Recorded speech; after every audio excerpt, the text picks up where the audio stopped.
आज कुंभ मेले में एक आपको ऐसी शख्सियत से मिलाने वाले हैं, वैसे किसी नाम और किसी पहचान के मोहताज तो नहीं है, लेकिन फिर भी कहते हैं ना कि एक प्रकृति का नियम है कि जब तक आपको बताएंगे नहीं आपको पता कैसे चलेगा। आज हम मिला रहे हैं आपको बागपत की महान संत से जो 36 सालों से कभी लेटकर सोए नहीं हैं। ऐसे महान संत से मिलाने जा रहे हैं जिनका नाम है भैया दास महामंडेश्वर है।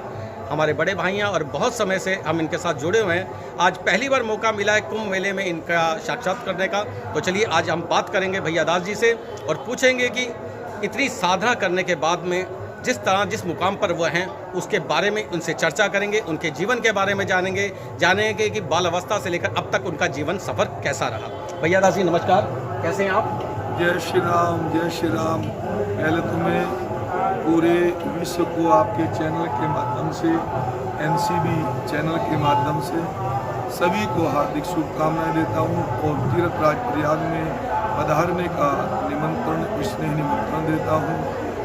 मैं बहुत अच्छा हूं, भगवान से प्रार्थना करता हूं कि आप के चैनल के माध्यम से सभी प्रसन्न रहें, आनंद रहें, आपका चैनल दिन रात अच्छी खबरें देता रहे और पूरा विश्व आनंद के साथ रहे। ये इतना लंबा सफ़र आपने कैसे किया? मुझे 36 साल हो गए, मैं लेटता नहीं हूँ।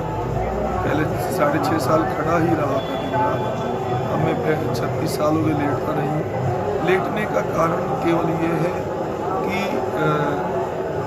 जब मैं रामायण पढ़ रहा था मैंने कई जगह ऐसा प्रसंग आया उसमें कि तप से सब काज सरल हो जाते हैं। तप करने से, जैसे ध्रुव ने भी बहुत तपस्या करी थी, पार्वती माता ने बहुत कठिन तपस्या की थी, और भी बहुत सारे प्रसंग आते हैं कि तपस्या करने के बाद भगवान की विशेष कृपा प्राप्त होती है।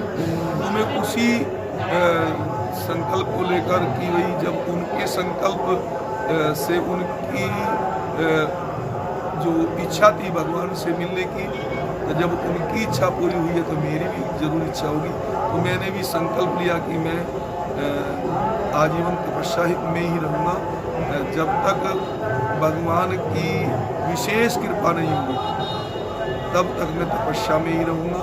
वैसे तो भगवान की कृपा तो मेरे ऊपर बहुत बरस रही है, बस एक विशेष कृपा की ज़रूरत है। जब तक वो विशेष कृपा नहीं होती है तब तक मैं बैठा ही रहूँगा, या तो मैं बैठा रहता हूँ या खड़ा रहता हूँ, मैं लेटता नहीं हूँ। 36 साल हो गए। भैया दास जी ने अब वृंदावन में भी अपना एक नया आश्रम बनाया है, उसके बारे में थोड़ा बताएंगे ताकि जनता वहाँ पहुँच सके। मेरा पहला स्थान तो है श्री बालाजी धाम गुंडाहेड़ा, दिल्ली बागपत रोड, बिल्कुल NCR क्षेत्र में श्री बालाजी धाम के नाम से। आप भैया दास जी लोकेशन में डालोगे तो आश्रम की लोकेशन आ जाएगी। उसके आसपास टूटे फूटे खंडर मंदिरों का निर्माण कराया। फिर गोवर्धन में बिल्कुल परिक्रमा मार्ग पर श्री राधा हरसिद्धि आश्रम के नाम से जतिपुरा और गोवर्धन के बीच 297 नंबर खंडे पर आश्रम है। आश्रम में आप भी पधारें और आपके इष्ट मित्र सभी आवें बड़े प्रेम के साथ। श्री राधा हरसिद्धि आश्रम गोवर्धन। आखिरी सवाल मैं आपसे ये करना चाहूँगा कि जनता और आप जनता से जब जुड़े हैं उनके लिए आशीर्वाद के साथ ऐसा क्या कहना चाहेंगे ताकि लोग सही मायने से धर्म से जुड़े? जनता को आपके चैनल के माध्यम से यही संदेश देना चाहता हूँ कि मनुष्य जीवन बड़ा अनमोल जीवन है। सनातन धर्म जिसके लिए हमारे बड़े बड़े ऋषि महात्माओं ने अपनी हड्डी तक दान करी इस सनातन धर्म को बचाने के लिए, मैं पूरे विश्व के सनातनियों से आपके चैनल के माध्यम से यही संदेश देता हूं कि तीर्थराज प्रयाग की भूमि पर बैठकर मैं आप सभी को संकल्पित करना चाहता हूं, आप सब संकल्पित हो कि हमारे आखिरी प्राण तक हम अपने सनातन धर्म की रक्षा को बचाने के लिए केवल और केवल आप सनातनी बनिए, हिंदू सच्चे हिंदू बनिए, हिंदू राष्ट्र के लिए लड़िए झगड़िए। हिंदू राष्ट्र घोषित जब तक ना हो तब तक अपने प्राणों की बाजी लगा रहे। हमें राम राज की आवश्यकता है।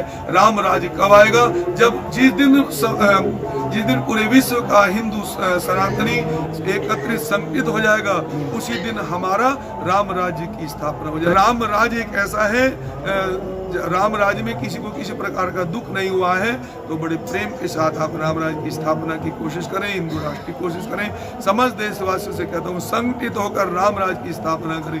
पूरे संत समाज से कहता हूँ बहुत दौड़ लिए, बहुत भंडारे कर लिए, अब सब भंडारे का चक्कर छोड़कर घर घर जाकर हिंदुओं को संगठित करने की कोशिश करें। नहीं तो अगर हिंदू संगठित नहीं होगा तो भारत नहीं संगठित होइए, सनातन धर्म के लिए लड़िए, सनातन धर्म को बचाने के लिए संगठित होकर देश की रक्षा करने के लिए आप सब संगठित हो जाएं। नहीं तो जो हिंदुत्व विरोधी है, सनातनी विरोधी है, वो हमें जड़ से खत्म करने के चक्कर में लगे हैं। अगर हम संगठित हो गए तो समझ लो जिस दिन हिंदू जाग गया उस दिन अकेले राम जी ने जाकर रावण का वध कर दिया। रावण एक लघु सवाल है और अपने सनातन को बचाइए। जय श्री राम, जय श्री राम। आपके NCB चैनल को मैं हार्दिक शुभकामनाएं देता हूँ। जय श्री राम। सभी संतों के चरणों में